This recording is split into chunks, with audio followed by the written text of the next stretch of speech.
All right, in this segment on difficult deals, Lauren and I talk with Barbara Golden about how she helps people go from a very large house in some instances and downsize into either an assisted living or an independent community. And a lot of people who are in the real estate business know that when somebody's transitioning in their life, it can be very difficult and there's things that they have to work through.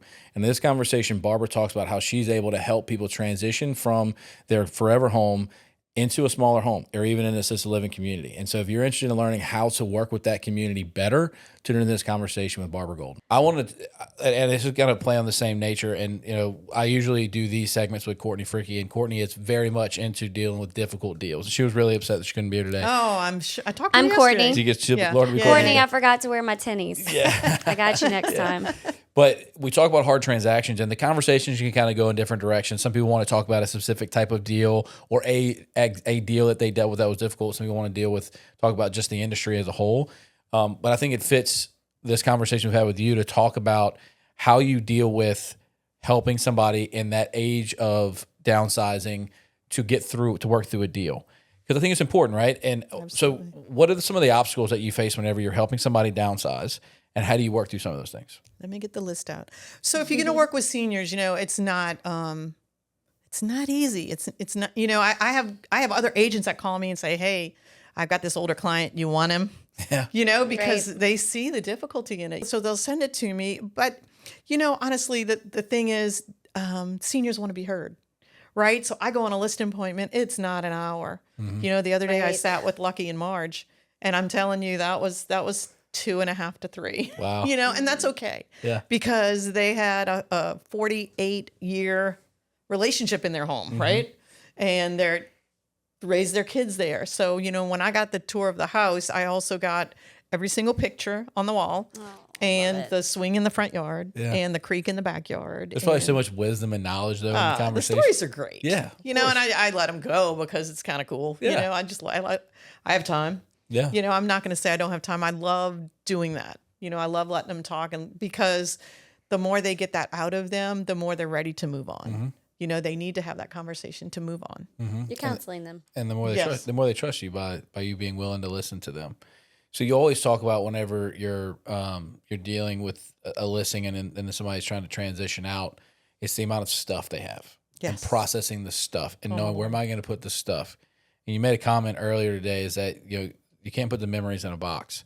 How do you help somebody work through the idea of all the things they've accumulated over the 40 years, 50 years of being in a house so that they can then move on to something that's not going to be big enough for them to fit all their stuff in it? Well, just last week, I met with Mary. And I told Mary, I said, she goes, but I have to go through my closet. I said, when's the last time you've been in that closet? Oh, I don't know. Okay. So you must not need anything in it. Right. You probably don't need anything.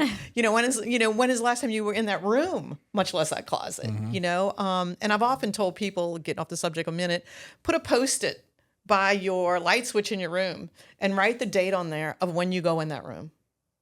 Wow. And what you might write what you went in for, but write the date, especially if you have a 2-story and you're 75 years old or you're 80 years old. I have a 100-year-old client that lives in a 2-story and she still goes upstairs to watch TV. Blows my mind. But, I think, wow. But her kids have been on her forever about it and she's still going to do it. Mm-hmm. C'est la vie. She's healthy as can be. There you go. That might be keeping her young. Exactly. Walking those stairs. So, that's a really good trick to see what space you're actually using. Exactly. So she wanted to go through everything in her house. And I said, my suggestion is move. Move first. She had her place picked out. She knew where she was going. I said, move. I said, don't even take the pictures off the walls. Take only what you want, because you're going from 2,700 square feet plus a screen and porch to, I think it was 900. I said, so take what you want. Let's see what fits. Mm-hmm. Let's go back and forth and see what fits, and then I'll take care of the rest. You just move. Wow. She goes, I don't even have to take the stuff off the walls. I said, no, ma'am. So what we can do at that point is I can see, the value. So, you kind of get an eye for the value of what's in her house and see which estate sale person is going to work for her. Because not all estate sale people are created equal. Mm-hmm. So, you have to see what's the best fit for Mary. And when there's a lot of antiques, you call Lauren. so that I can go visit. And then there's a lot of things in the house that everybody thinks are worth a lot, but I have this vase and it was from China or Japan, and see it. And I'm looking at it thinking, it'll never sell. Right. I know $10. that, but I leave that to the estate sale person to say tell that them, to her, right? Because I'm not going to be that person. But they don't have to see the estate sale people come in. They bring in a team of 5 or 6. They go through your house. They go through everything, and then depending on which estate sale company you use, it's wiped clean when they walk out. Yeah. Then the house is ready to put up for sale. Wow. So there's a method, and they don't have to touch everything in the house. That's great. I'm sure there's a whole bunch of other tricks that you pull, but before we transition and be done with the conversation, how do you deal with their families? Because I'm sure that, it's funny because we always think about it from the perspective of who in this person's family is the one that helps make a decision, usually for the little brother or maybe even the parents in some situations. But I would imagine from your standpoint, you get a lot of family members that have an opinion to take care of their mom and dad at that point in their life. A lot of opinions. How do you deal with that? And so normally when somebody calls me, depending on their age and where they're moving and their idea and their thought process, I have a little conversation over the phone, and then I say, do you have a daughter or a son that you confide in that, I know they're going to talk to somebody? You can tell when they're on the phone talking to you about it. Well, my daughter said, why don't we have that daughter over to the house when I come for the listing appointment? Yeah. I want that daughter to be there because I want that daughter to know, like, and trust me and know I'm not on the take to hurt her mom or in any way or such, right? So the daughters are the difficult ones. But then again, they want to throw out everything just as much as the sons do. The sons will get a dumpster. Telling you right now, the sons will get a dumpster. Yeah.